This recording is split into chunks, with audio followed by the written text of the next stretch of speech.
I'll bring this up right here. And here's a picture of Lucas with our Secretary of War, Pete Hegseth. I'm curious. Oh, wow.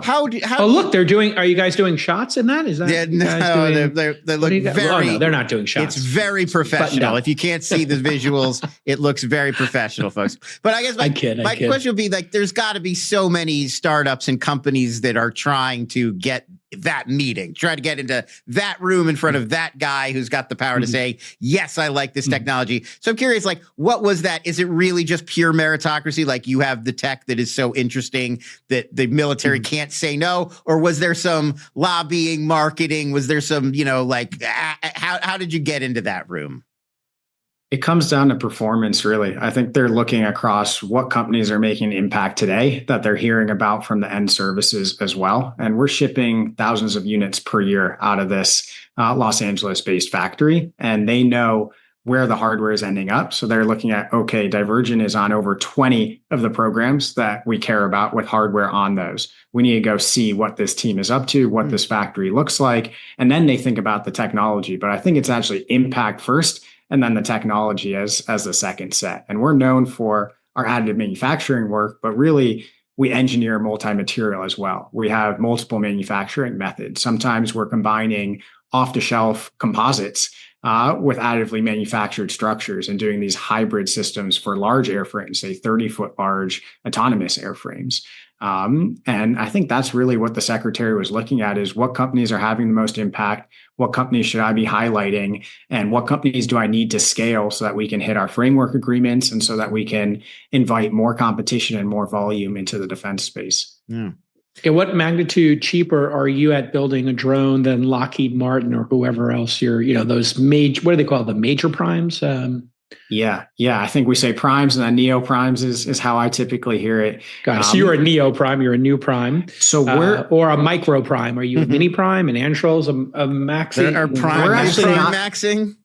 Yeah. We're actually not a prime at all. So we are the infrastructure layer that the primes tap into. So we always are a sub-supplier to the primes and the neo primes and the big legacy guys. So just as much as Lockheed's a customer, Mach is a customer.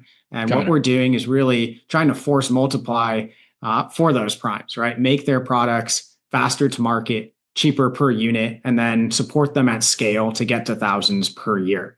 And that's also why I think the US government looks at us in a unique way, is they see we're not competing head on with the legacy guys or the new guys, but rather we're going to help that entire ecosystem get to a lower cost point and move faster. And when you ask, what do we enable versus legacy designs?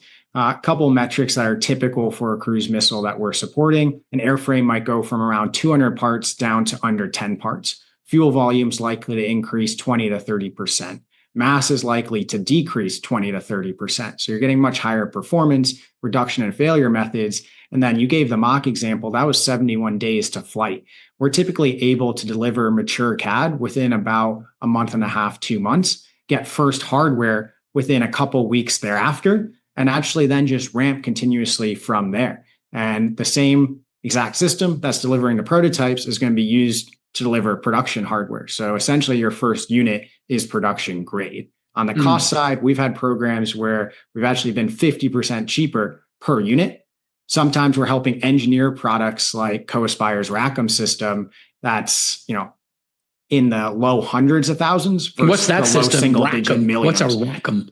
Rackham is a adaptable, affordable cruise missile platform. Starting a company's hard enough without having to take on a ton of time-sucking administrative work that doesn't move anything forward or improve your product. You need to get back to running your business and clear the back office work from your plate. Every can help you with that. Every is the all-in-one platform from incorporation to banking, payroll, benefits, taxes, basically your entire back office. And they've worked with over 1,000 startups. If you're just getting started, they're going to handle your Delaware C Corp, your EIN, and getting yourself a registered agent, all with no legal fees or delays.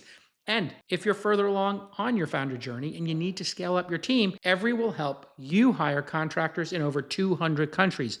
Plus, you're going to get 3% cash back on every dollar you spend with your Every corporate card. So head over to every.io and stop wasting time on the stuff that isn't growing your company. That's EVERY.io.